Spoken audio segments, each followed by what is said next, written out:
Hi everybody, and welcome to the Voices of Experience Digital Media Project. My name is Christopher Leslie, and I'm one of the directors for Inside Out Support Wales, who are bringing you this fantastic new project. We have got together a series of interviews with people that have got lived experience detailing their journey. We hope you find the interviews as inspirational as we found shooting them. Enjoy. My name's Anton I'm 36 years old. I'm from Rugby in the West Midlands. I'm from a mixed culture background. My mum's Italian, my dad's Jamaican. That's about it. How long did you spend in prison? I've had a couple of prison sentences. I went in when I was 19 for 5.5 years for Section 18, which was a wounding, and then my second sentence was for 10-year sentence for conspiracy to spy, Class A nationwide, and possession of firearm. Also been recalled for a possession of a bladed article. What do you do now? Now I'm a director of a CIC that's named EOS. That stands for Ex-Offender Support, and we help ex-offenders, prison leavers, when they come out, help them into training, education, employment.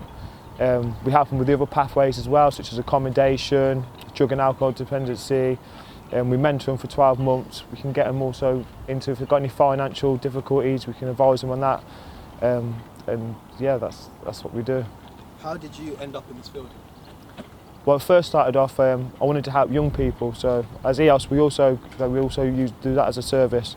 So I started volunteering at a few youth clubs, and I really thought, yeah, this is what I want to do. I had a passion for it. So by doing that, that kind of opened the door to getting paid work for actually helping and doing youth work. And for being a prison leaver myself, I realised the difficulties that you get when you get out, and the options are unfortunately limited, and you're put into pigeonholes to what you actually can do.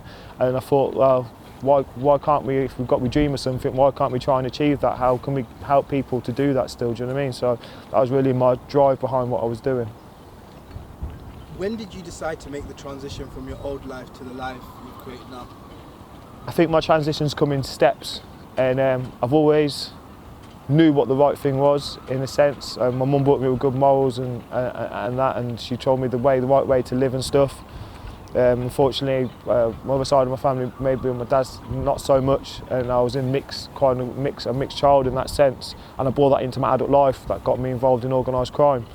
It wasn't till my last recall, where through a friend who talked to me and said, get some counselling to talk about stuff and to open up about stuff when I was younger, really got me to think about the life I've been living and how I could change from being involved in organised crime and crime as a lifestyle, and how I could make the transition into doing things that I really wanted to do and give back and help. So yeah, I'd say it was my last period in prison. And how did you find making that transition? Honestly, very rewarding, but very difficult and very hard, and a lot of obstacles in the way. And I've had the very good support. My network for my support has been vital to my success so far, and it's helping me through the transition. Why would you say your network has helped you? What has your network done that's helped you? I think because of the life, when you're in a criminal lifestyle, everyone you're associated to and your associates at that time are living that lifestyle as well. So they're your support network. They're the people you contact. They're the people you phone. They're the people you day to day you have around you. So to actually make the transition, you need to be around new people that are thinking the same way you want to think and the way you are thinking, and a different, I'd say, mindset. I said the people around me now all had the same mindset. Still got the work ethic, want to work hard, driven, ambitious, but everything they're doing, we're not talking about how we can do this drug deal or how we can do something else that's criminally involved. We're talking about a business idea, how we can create it, how we can work on it, how we can build it. Do you know what I mean? And it's got more purpose for me. Do you know what I mean? What hurdles would you say there were to your transition, obstacles?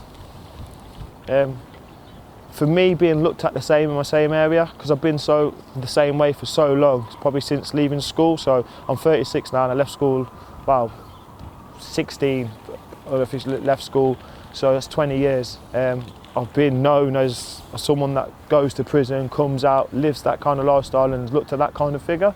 And to make the transition and to change from that, I think it's been very rewarding now, because people are starting to see that I'm staying true to my word, but at the same time it's very hard at the start because people want to still see you in the same light as you was before. When would you say you started to see yourself in that different light? Was this always, or?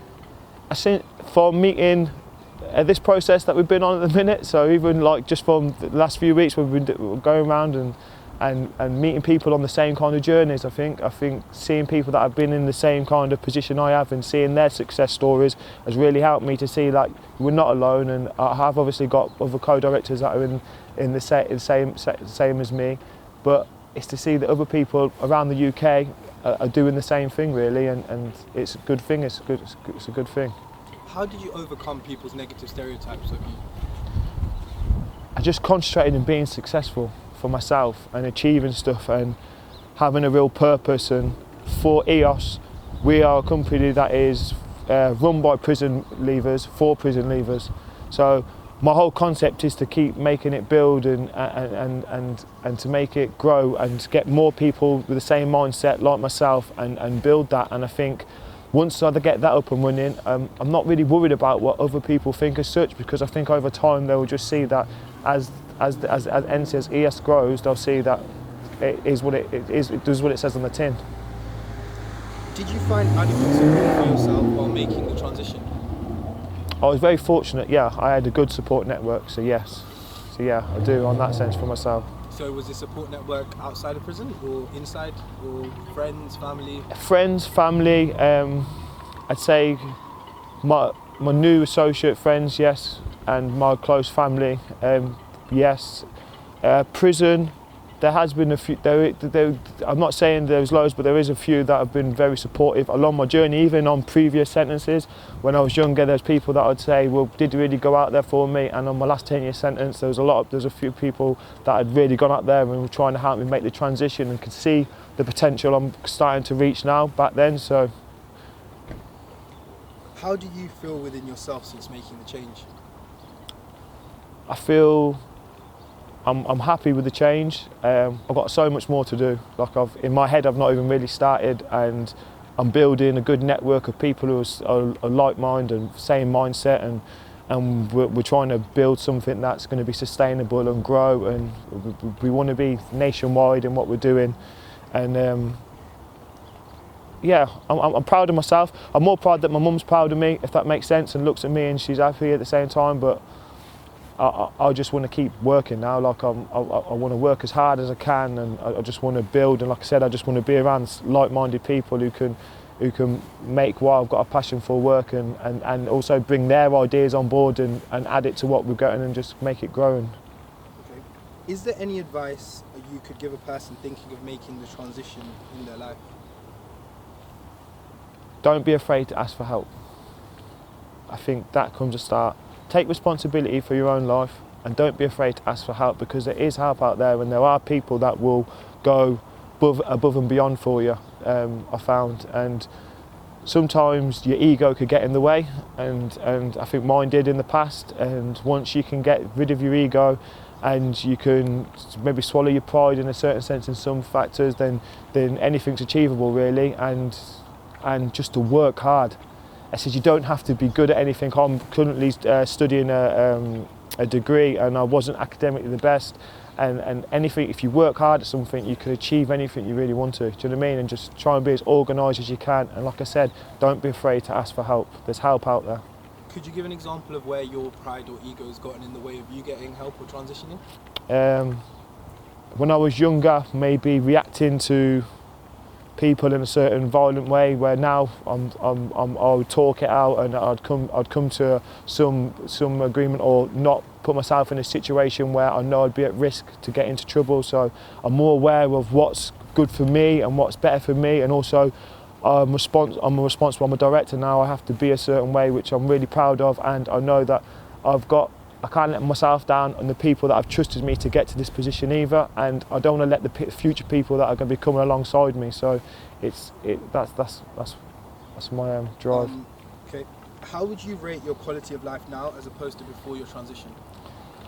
Oh, my quality of life now is, I couldn't imagine my life not being like this, and I could never imagine going back to the way I was. It's like it's not me. It's like if I look in the mirror, I see the person I am now, and I'm like, yes, I'm happy.